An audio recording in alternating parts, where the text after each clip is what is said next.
Hello friends, स्वागत है आपका मेरे यूट्यूब चैनल हिंदी कानूनी जानकारी में। आज हम बात करेंगे सीआरपीसी की धारा 4 के बारे में। यदि आप सीआरपीसी से रिलेटेड पिछली धाराओं का अध्ययन करना चाहते हैं तो आप यहां पर क्लिक करें। यहां पर आई बटन पर क्लिक करने पर सीआरपीसी के पिछले वीडियो आपको यहां से मिल जाएंगे। हम बात करते हैं सीआरपीसी की धारा 4 के बारे में।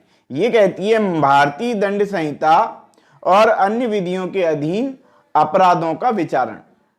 यानी कि भारतीय दंड संहिता जो है, आईपीसी जो है, उसके संबंध में जितनी भी धाराएं हैं, धारा 1 से लगा करके धारा 511 तक, ये सारी धाराओं का जो भी विचारण होगा वो दंड प्रक्रिया संहिता के द्वारा किया जाएगा। उसकी प्रक्रिया का पालन करते हुए किसी व्यक्ति को सजा दी जाएगी। मान लेते हैं कि आईपीसी में किसी व्यक्ति ने 378 का अपराध किया है, यानी कि चोरी का अपराध किया है। तो चोरी के अपराध के संबंध में जिन जिन प्रक्रियाओं को अपना करके उस अपराधी को सजा दी जानी है वो दंड प्रक्रिया संहिता के द्वारा दी जाएगी।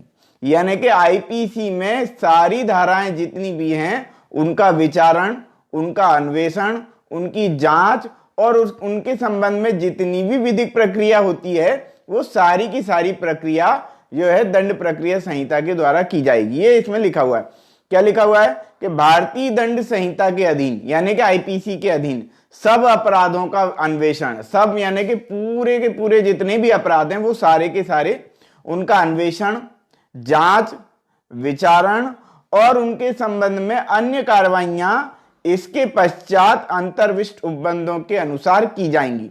यानी कि इस संहिता के अनुसार ही पूरी प्रक्रिया अपनाई जाएगी उनको दंड देने के लिए। अब इसमें दूसरी बात और बताई गई कि किसी अन्य विधि के अधीन सब अपराधों का अन्वेषण, यानी कि ये जो आईपीसी है ये तो हो गई, ठीक है, लेकिन इस आईपीसी के अतिरिक्त अन्य कोई चीजें हैं, अन्य कोई किताबें हैं, अन्य कोई अधिनियम बनाए गए हैं, अन्य कोई कानून बनाए गए हैं, जितने भी कानून बनाए गए हैं उन सब का अन्वेषण, उन सब की जांच, उन सब का विचारण और उन सब के संबंध में जितनी भी कार्रवाइयां होनी है वो दंड प्रक्रिया संहिता के अधीन ही की जाएंगी। यानी कि जितनी भी प्रक्रिया अपनाई जानी है उनको दंड देने के लिए, कि पुलिस उनको कैसे गिरफ्तार करेगी, न्यायालय में कैसे पेश करेगी, जमानत के क्या प्रावधान होंगे, किसको जमानत मिलेगी, किसको जमानत नहीं मिलेगी, सजा किस प्रकार दी जाएगी, तो न्यायालय क्या फैसला देगा तो किस प्रकार देगा, ये जितनी भी प्रक्रिया अपनाई जाएगी वो सारी की सारी दंड प्रक्रिया संहिता के अधीन ही अपनाई जाएगी, अन्य विधियों में भी और भारतीय दंड संहिता में भी।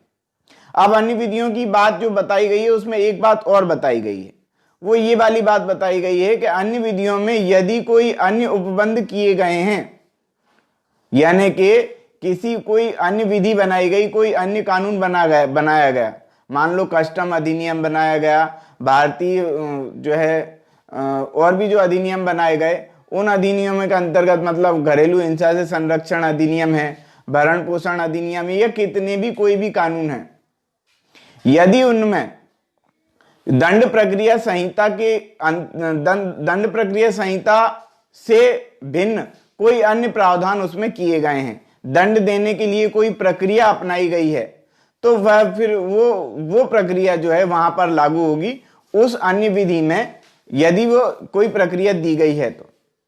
यदि उसमें कोई अन्य प्रक्रिया नहीं दी गई है, उस कानून में कोई प्रक्रिया नहीं दी गई है, तो ऐसे समय में दंड प्रक्रिया संहिता के प्रावधान ही उस पर लागू होंगे और दंड प्रक्रिया संहिता ही उसके लिए जो है उसकी प्रक्रिया को अपनाते हुए कानूनी सजा दी जाएगी।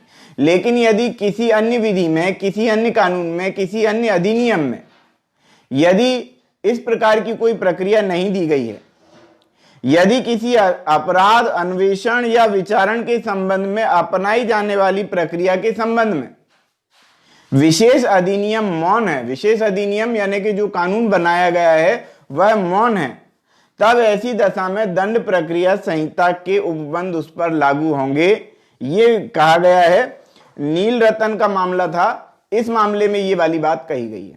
नील रतन का मामला AIR 1965 SC 1 1965 criminal law journal 100, ये इसमें बताया गया था कि यदि कोई विशेष विधि में कोई उपबंध नहीं दिए गए हैं तो फिर दंड प्रक्रिया संहिता की धारा अपनाई जाएगी।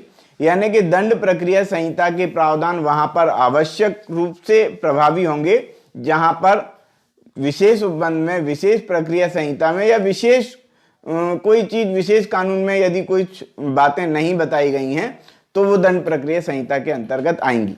और भारतीय दंड संहिता की तो पूरा के पूरा जो है जितनी भी धाराएं हैं वो सारी की सारी इसमें दंड प्रक्रिया संहिता के अंतर्गत ही उनमें दंड के प्रावधान किए जाएंगे। यानी कि दंड की जो प्रक्रिया है जो अपनाई जाएगी दंड देने के लिए वो इस संहिता के अंतर्गत ही अपनाई जाएगी। किसमें? भारतीय दंड संहिता में। आईपीसी में सीआरपीसी के ही प्रावधान लागू होंगे ये कहा गया है। और अन्य विधियां जो हैं यदि उनमें कोई दंड प्रक्रिया संहिता से संबंधित यदि कोई कानून नहीं दिया गया है, मतलब कि कोई प्रक्रिया अपनाई नहीं गई है दंड देने के लिए, तो फिर दंड प्रक्रिया संहिता के प्रावधान लागू होंगे।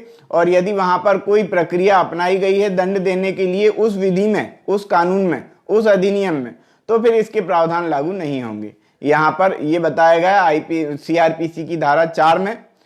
तो आज की वीडियो में इतना ही। मैंने आईपीसी और सीआरपीसी से रिलेटेड समस्त धाराओं के वीडियो बनाए हैं जिसका लिंक आपको यहाँ पर आई बटन पर क्लिक करने पर मिल जाएगा। तो आज की वीडियो में इतना ही। वीडियो यदि आपको पसंद आया हो तो वीडियो को लाइक करें, शेयर करें, कमेंट्स करें। और यदि आपने हमारे चैनल को अभी तक सब्सक्राइब नहीं किया है तो चैनल को सब्सक्राइब कर लें, बेल आइकन प्रेस कर दें ताकि अगली वीडियो का नोटिफिकेशन भी आपको तुरंत मिल सके। ये वीडियो देखने के लिए बहुत बहुत धन्यवाद।